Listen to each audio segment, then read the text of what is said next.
पिछले लेक्चर में हमने लॉज ऑफ लिमिटिंग फ्रिक्शन के बारे में पढ़ा था, ठीक है।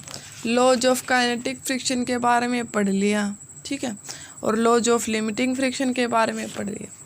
आज हम क्या पढ़ रहे हैं, कोफिशिएंट ऑफ फ्रिक्शन। जो फ्रिक्शन है उसका कोफिशिएंट, ठीक है। इसके अंदर देखो आपके पास according to the first law of limiting friction, जो first law of limiting friction है वो आपको क्या बताता है, देखो आपने पिछले लेक्चर में किया था। लॉज ऑफ लिमिटिंग फ्रिक्शन के अंदर सबसे पहला लॉज आपके पास आता है कि the magnitude of the force of limiting friction F between any two bodies in contact is directly proportional to the normal reaction।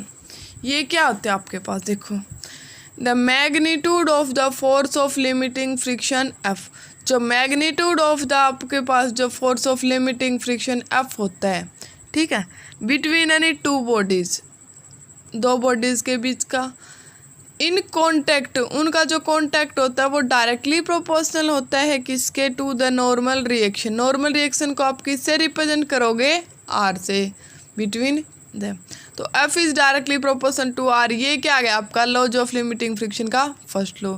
First law क्या बताता है कि the magnitude of the force of limiting friction F between any two bodies, जब दो bodies आपके पास किस में आ जाए, कॉन्टैक्ट के अंदर आ जाए, is directly proportional to the normal reaction R. वो डायरेक्टली प्रोपोर्शनल किसके होगा, आपके नॉर्मल रिएक्शन आर के, बिटवीन द।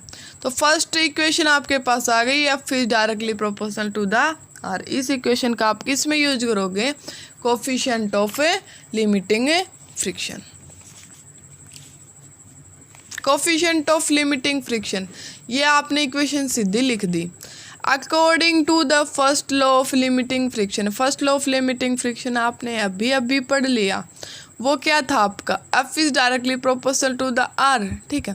अब आप क्या करोगे, इस डायरेक्टली प्रोपोर्शनल, जो भी चीज़ आपका बिल्कुल सीधे में लिखते हो ना वो क्या होती है, डायरेक्टली प्रोपोर्शनल। और यूनिवर्सली प्रोपोर्शनल क्या होती है आपके पास, जो 1/, में जो करके लिखते हो ना आप, वो क्या होती है, यूनिवर्सली प्रोपोर्शनल।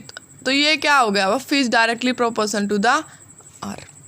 अब देखो आपने क्या किया, इस डायरेक्टली प्रोपोर्शनल का साइन क्या किया, हटाया, तो आपके पास क्या आ गया, F is equal to mu R. Mu क्या है आपके पास, जो यहाँ पे क्या था, प्रोपोर्शनलिटी का साइन था, उसको आपने क्या किया है, डायरेक्टली प्रोपोर्शनल का साइन क्या था उसको आपने क्या किया है, हटाया, उसकी जगह आपने क्या यूज किया है, म्यू। तो इस इक्वेशन में आपने क्या किया है, इस प्रोपोर्शनलिटी का साइन हटाया, एफ इजिकल टू आपके पास क्या आ गया, म्यू इंटू आर। म्यू क्या है आपके पास, म्यू आपके पास डायरेक्टली प्रोपोर्शनलिटी कांस्टेंट का sign. Where mu is constant of proportionality, जो म्यू है वो क्या है, proportionality constant, and is called the coefficient of limiting friction. और जो म्यू है ना, जो आपने यूज किया है डायरेक्टली प्रोपोर्शनल का साइन हटा के, उसी को आप क्या बोलोगे, उसी को आप बोलोगे, ये आपका क्या कहलाएगा, कोफिशिएंट ऑफ लिमिटिंग फ्रिक्शन। इसी को आप क्या बोलोगे, coefficient of limiting friction, mu को, F is equal to mu R. Mu क्या है आपके पास, constant of proportionality and is called the coefficient of limiting friction. इसी को आप क्या बोलोगे, कोफिशिएंट ऑफ लिमिटिंग फ्रिक्शन। तो एफ क्या था आपके पास, नॉर्मल रिएक्शन के क्या था, डायरेक्टली प्रोपोर्शनल। अब आपने क्या किया, प्रोपोर्शनलिटी का साइन हटाया, आपके पास एक नई इक्वेशन बनी, F is equal to mu R. अब आप क्या करोगे, इसके अंदर देखो, ये म्यू क्या है आपका, proportionality constant and is called the coefficient of limiting friction. इसको आप क्या बोलोगे, coefficient of limiting friction. And इस वाले इक्वेशन को आप ऐसे भी लिख सकते हो, F is equal to mu R है, ठीक है। इस वाले इक्वेशन में से आप म्यू ने क्या किया, mu equal to F upon R. Mu आप इस साइड रख लो, ठीक है। तो एफ आपका इस साइड था ही, और आर को भी आप किस साइड लेके चले जाओ, इस side, F upon R is equal to mu. तो इस वाले इक्वेशन को आपने क्या किया, थोड़ा सोल्व कर लिया। म्यू की वैल्यू निकालनी थी आपको, क्यों निकालनी थी, क्योंकि म्यू क्या है आपका, जो कोफिशिएंट ऑफ लिमिटिंग फ्रिक्शन, तो म्यू को आपने इस साइड रख लिया, एफ आर को आप इस साइड ले आए, तो F upon R is equal to mu आ गया।